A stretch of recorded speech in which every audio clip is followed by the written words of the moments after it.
Welcome back to my channel, guys. It's time for another manga review. This is going to be on a new one called If the RPG World Had Social Media. Yen Press released this not so long ago, and I picked it up. Pretty good first volume, to be honest, and I'll review the whole thing right now for you guys here. Quite a bit of characters introduced in just one volume, but I really love this first volume. Before anything else though, if you have not done so by now, make sure you subscribe to my channel. We're trying to reach 4,600 and we're almost there. So please get me there, guys, by the end of this month, hopefully. And then we will have some type of celebration, maybe, I don't know. Also, guys, if you want to further support the channel, you guys can always follow me on social media. I'm posting as fast as possible there as well, sharing stuff and just talking to people if you guys want to talk more anime and otaku related stuff. Anyways, this one again, you can find it on Yen Press.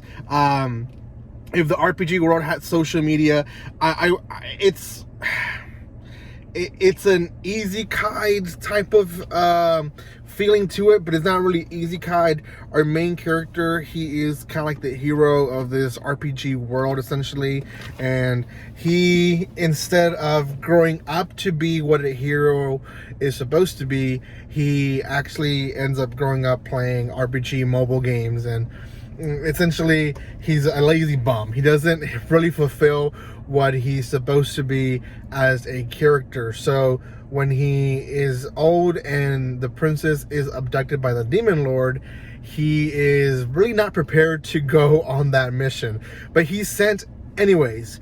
Now he's very awkward socially, and for that reason he speaks to everyone through text. And I will say, because of this, I feel like the dialogue of the actual manga was a lot longer than typical, mangas that we actually read here and there. So I felt like the dialogue was a lot longer here, even though it's not, it's not as thick as other mangas. I felt like it took longer to read for that reason, because they are texting back and forth, and the dialogue seems to be longer than usual. Now, not a big whoop, because obviously that just builds up characters.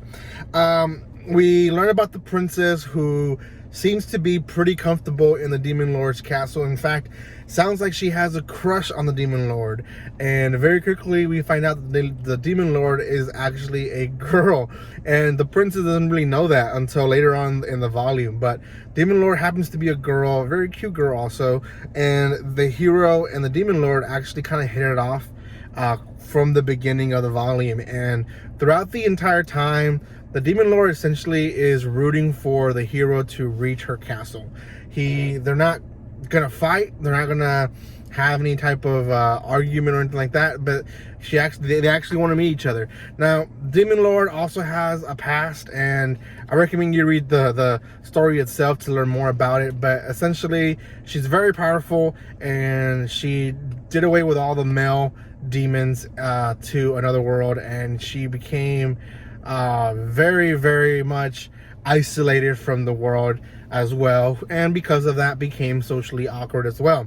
So she herself as well prefers to communicate through phone, so the hero and her kind of have a perfect match there. Now, the demon lord has 3 generals under her, who essentially make sure, is it three, sorry, it's not 3, it's 4 generals under her, who make sure that she is actually on task, but also they help her out. Now, they know that demon lord is actually the strongest of them all, and she can destroy the entire world if she wanted in just an instant, but she doesn't.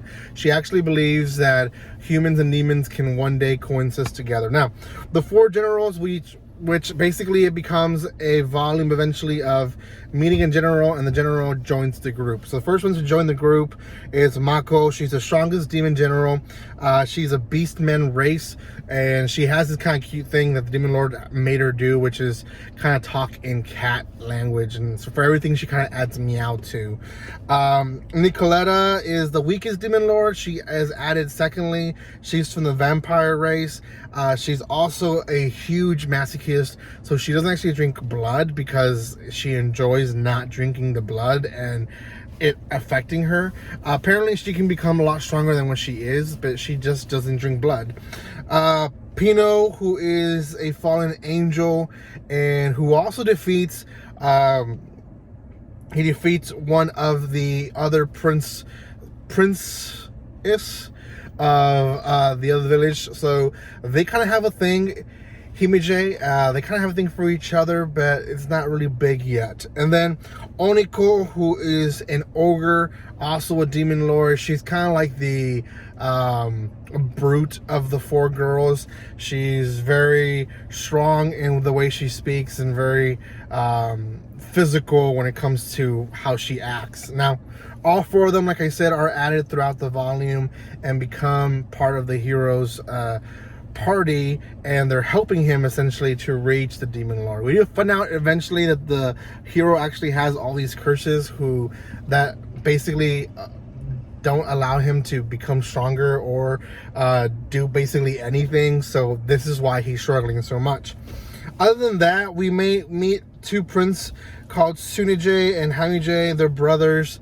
They both are defeated by generals, and basically both seek for revenge of their pride. And then one more other character that we see ongoing is the nanny. We don't know much about her, but the general seemed to be okay leaving the demon lord with the nanny. So I will assume the nanny actually is a lot stronger than what we believe her to be, and she probably is not just a little old lady that helps the demon lord. So anyways, overall, it's a cute story between the demon lord and the hero having a cute crush with each other, and basically him interacting with all these other girls who obviously want the best for the demon lord as well.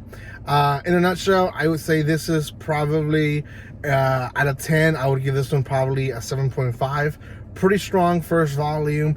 I think this is going to be a very cute manga itself. I don't know how an anime would come out of it, because a lot of the dialogue is through text, through them texting each other or chatting.